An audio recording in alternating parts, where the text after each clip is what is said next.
Guys, welcome to my YouTube channel H care study. आज हम पढ़ेंगे what is dengue fever. Dengue fever एक viral infection होता है जो कि डेंगू वायरस के कारण होता है। पर ये डेंगू वायरस ह्यूमन के शरीर में कैसे पहुंचता है? ये मॉस्किटो के थ्रू ह्यूमन के शरीर में पहुंचता है डेंगू वायरस। तो पढ़ते हैं हम डेंगू वायरस क्या होता है। देखिए, dengue virus is a disease caused by the dengue virus. जो डेंगू फीवर होता है वो किसके कारण होता है? वो डेंगू वायरस के कारण होता है। डेंगू वायरस को DENV भी बोलते हैं शॉर्ट में। Transmitted to human through the bite of infected mosquito. जो इन्फेक्टेड मॉस्किटो के ह्यूमन के काटने के कारण ये ह्यूमन्स में होता है डेंगू फीवर। डेंगू फीवर कौन से मॉस्किटो के कारण होता है? तो मॉस्किटो का नाम है एडिस एजिप्टाई। तो एडिस एजिप्टाई नाम के मच्छर के काटने से डेंगू फीवर होता है। अब इंक्यूबेशन पीरियड क्या है? जो डेंगू फीवर है, डेंगू फीवर का इंक्यूबेशन पीरियड क्या है? या तो इसका इंक्यूबेशन पीरियड 5 से 8 दिन होता है, यानी कि मच्छर के काटने के 5 से 8 दिन के भीतर भीतर हमें साइन एंड सिम्टम शो होने लग जाएंगे।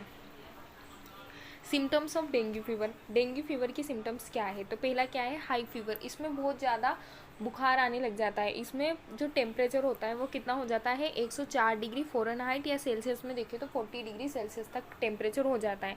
नॉर्मल हमारी बॉडी का टेम्परेचर जो होता है वो 37 डिग्री सेल्सियस होता है, लेकिन इसमें जो टेम्परेचर है वो बढ़ के कितना हो जाता है? 40 डिग्री सेल्सियस या 104 डिग्री फ़ारेनहाइट है। दूसरा क्या है? Muscles and joints pain. जो डेंगू फीवर है उसमें मसल पेन देखने के लिए मिलेगा। जो हमारे जो जॉइंट्स होते हैं, जॉइंट्स में पेन देखने के लिए मिलेगा।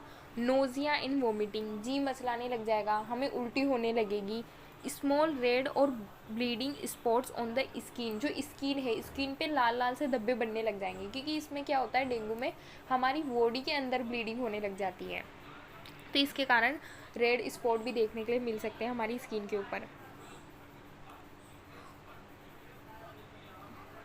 Bone pen. जो बोन है, बोन के अंदर पेन होगा, और ऐसा पेन होगा मानो ऐसा लग रहा है जैसे हमारी जो बोन हो रही है वो टूट रही हो। इसलिए डेंगू को ब्रेक बोन फीवर के नाम से भी जाना जाता है, क्योंकि इसमें ऐसा लगता है जैसे हमारी जो बोन है वो टूट रही हो, उनमें पेन होने लग जाता है। एब्डोमिनल पेन होगा, लॉस ऑफ एपेटाइट, भूख नहीं लगेगी, और थ्रोम्बोसाइटोपिनिया होगा। नॉर्मल हमारी जो प्लेटलेट काउंट होती है वो कितनी होती है? वो होती है 1.5 लाख से 4 लाख हमारी नॉर्मल प्लेटलेट काउंट होती है। लेकिन जो डेंगू फीवर होता है, डेंगू फीवर में प्लेटलेट काउंट 1.5 लाख से भी कम हो जाती है। तो उसको क्या बोलते हैं? उसका मेडिकल टर्म होता है थ्रोम्बोसाइटोपिनिया। इसका मतलब होता है डिक्रीज प्लेटलेट काउंट, को बोलते हैं thrombocytopenia. Diagnosis of dengue fever. अब डेंगू फीवर को हम कैसे डायग्नोसिस करें? तो A RT-PCR reverse transcriptase polymerase chain reaction is a type of molecular test that is used to check for dengue। Dengue को चेक करने के लिए हम RT-PCR नाम का टेस्ट करते हैं, reverse transcriptase polymerase chain reaction. It is done during the first 7 day. ये फर्स्ट 7 डेज के भीतर भीतर किया जाता है RT-PCR। दूसरा क्या है? Demonstration of IgM antibody in the serum. हमारे सीरम के अंदर IgM अगर एंटीबॉडी प्रेजेंट है तो यानी कि हम में डेंगू फीवर हुआ है। Treatment of dengue fever. अब डेंगू फीवर अगर हमें हो गया तो हम क्या ट्रीटमेंट यूज़ कर सकते हैं? तो हमें ध्यान रखना है कि जो डेंगू फीवर है उसमें हमें फ्लूइड इंटेक ज़्यादा करना है। जैसे अगर हम खाने में भी यूज़ करेंगे तो हमें खाने में भी मतलब सॉलिड फूड यूज़ नहीं करना है, हमें लिक्विड फूड यूज़ करना है। जैसे हम नारियल का पानी पी सकते हैं, जूस पी सकते हैं, ऐसे। तो no specific treatment for dengue fever. Dengue fever के लिए कोई स्पेसिफिक ट्रीटमेंट नहीं है।